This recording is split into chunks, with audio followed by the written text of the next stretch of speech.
Alright, so good morning. So it's 9:51 in the morning. Napag-desisyonan ko na mag-ride ulit.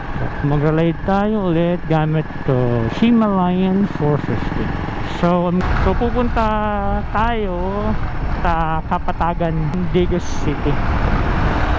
Yung plano ko sana ngayon is Maragusan or sa may New Bataan.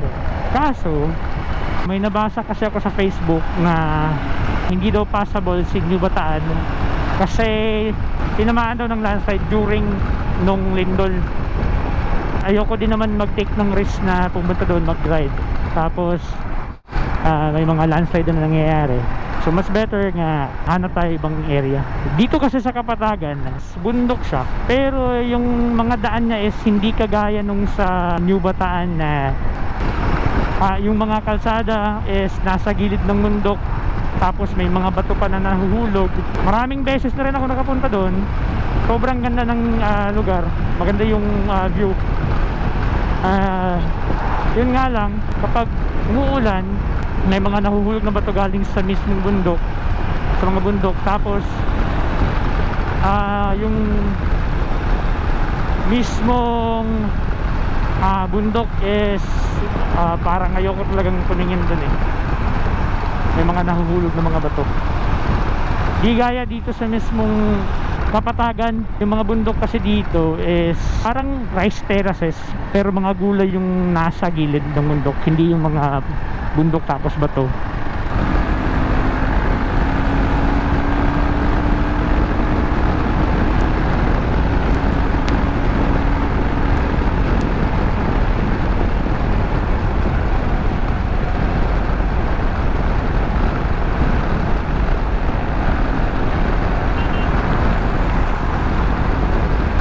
Parang kakatanggal lang nila ng spalto dito. Sobrang bouncy ng daan. Pero dahil maganda yung suspension ni Himalayan 450, easy na lang to.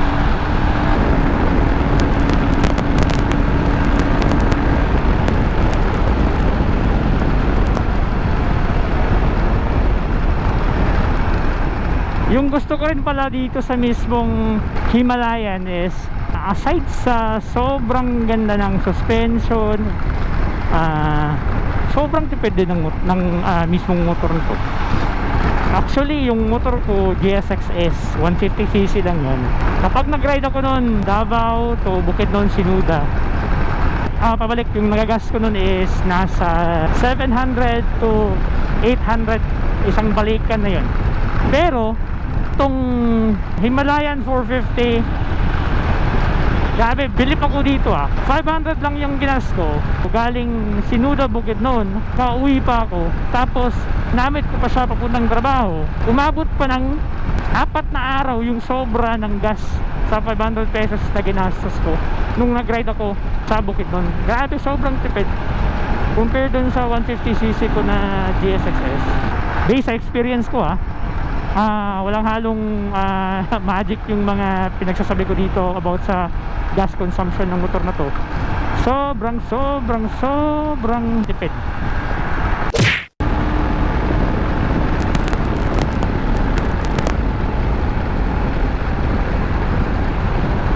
Welcome to Digos. Papagas muna tayo.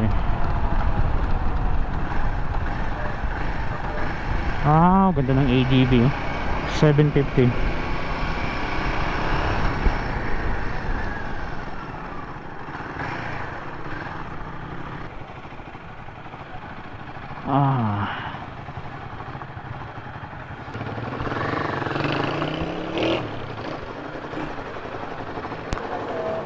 $400 lang sir. 400. Premium.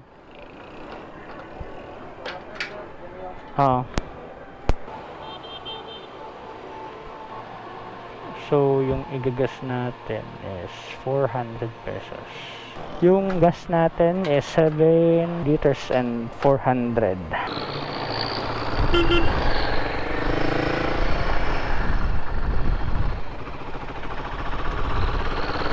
Alright, so alis na tayo. So from Digos, papunta tayo ng Bansalan. Alright, so malapit na nga tayo saan papasok. Ito na nga, ito na, Kapatagan. Welcome to Kapatagan, Digos. So dito tayo mag-entrance. May entrance din naman ng Kapatagan doon sa may Digos banda, pero mas gusto ko dito eh. Dito kasi yung daan mas malapad compare doon sa kabila, sa Digos banda. Okay lang, 2 lanes, pero parang mas gusto ko dito. Kaya nag-rides ako kasi gusto ko sana, bago ko isauli itong motor na to, syempre yung mayari nito is yung mismong Royal Enfield Philippines. So sila yung nagpahiram sa akin dito. Before ko isauli, matagal-tagal din kasi ito sa akin eh. Gusto kong sulitin na ma-ride kasi mamimiss ko to eh. Imagine 2 weeks ginagamit ko to araw-araw. Medyo napamahal na rin kasi iningatan ko to eh. Huling long ride ko to, or huling ride ko to sa kanya. Thank you so much po pala kay Sir Carl Murphy sa opportunity sa pagpapahiram ng motor. Sobrang ganda, sobrang sulit, sobrang ganda ng experience na nagamit ko itong motor na to. So grabe, soon magkaka 450cc din tayo, 400, or mas malaki pa yung makina. But for sure, the next bike na magkakaroon tayo is yung big bike na. Wow, wow, wow. Ito nga yung coffee shop po.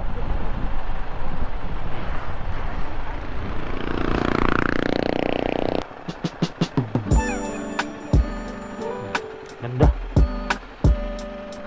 Wow. Ganda. Ganda. Oh.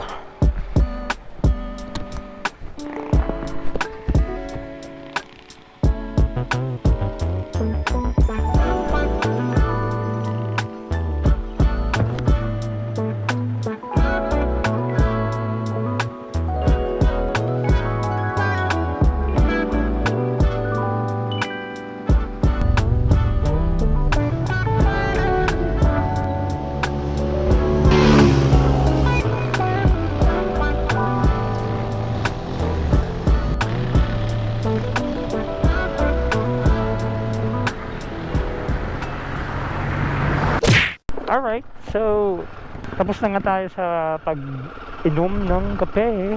Hindi na ako nag-video, or hindi ko na binidyohan lahat. Konting sightseeing lang. Yung feeling dito pag nasa Kapatagan, Digos ka, para kang nasa Baguio or Benguet. Yun yung sinasabi ko kanina, na pag dito ko nag-ride, yung makikita ko na kabundukan is sobrang tataas ng bundok, tapos yung kalsada is nasa gilid lang. Dito kasi nasa kalsada, sa gilid ng kalsada may mga bundok, pero may mga tanim. Hindi gaano kalakihan yung mga bundok eh. So walang mga bato na pwedeng mahulog. Yun yung sinasabi ko na bundok, pero may mga tanim, may mga gulay. Try natin pumunta dito. May magandang part eh. May nakita akong magandang resort. Open naman yata sa public. Wow. Medyo pakyat yung, so kailangan natin bumuelo. Wow! Ganda doon, no?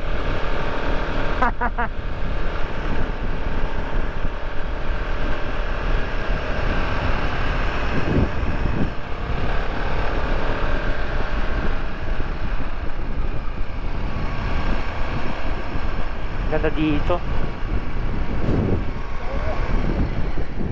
Wow. Kita mo yung parang city sa baba. Akit ba tayo?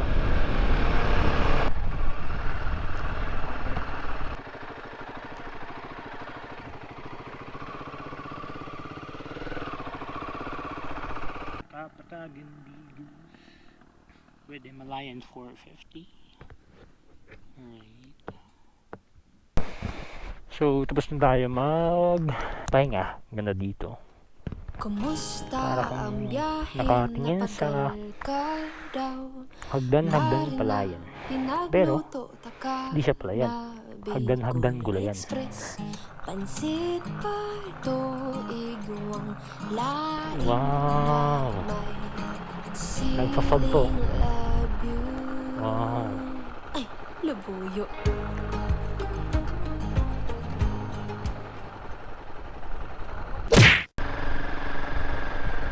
So parang nang nangyari is nag-loop tayo from Davao City, Digos City, tapos Bansalan.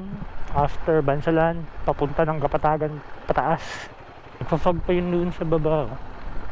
Siyempre, sa 2 weeks na paggamit natin ng Himalayan 450, mamimiss ko rin to. Kasi grabe yung performance na binigay. Grabe, sulit talaga. Sulit na sulit. Sana, soon makagamit pa rin. Yung iba nagtatanong, since tatakbo ako sa Bagani Adventure Rally 1,200 kilometers or 1,213 kilometers,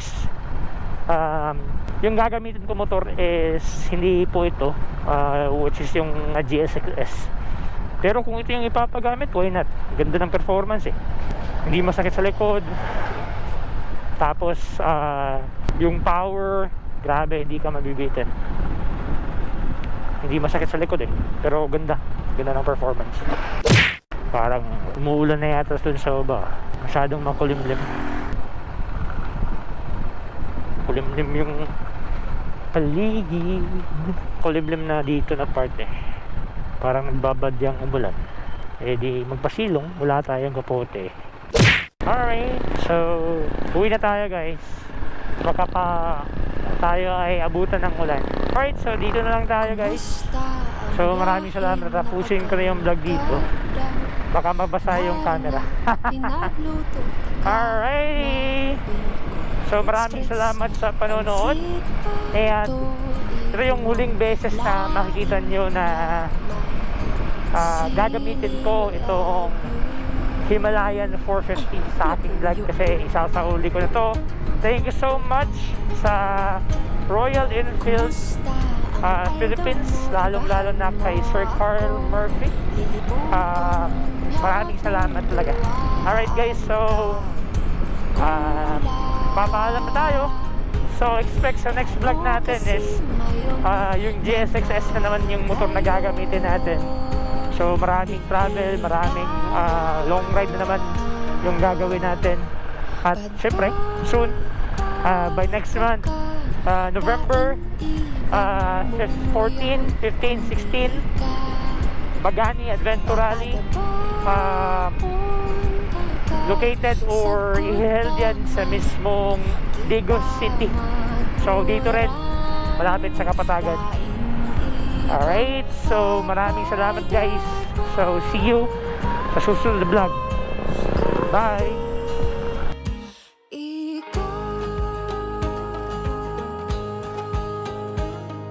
Kumusta? Pahingalo na marabason kita. Binakalanta ka, piling at asin, mga pang pasalubong.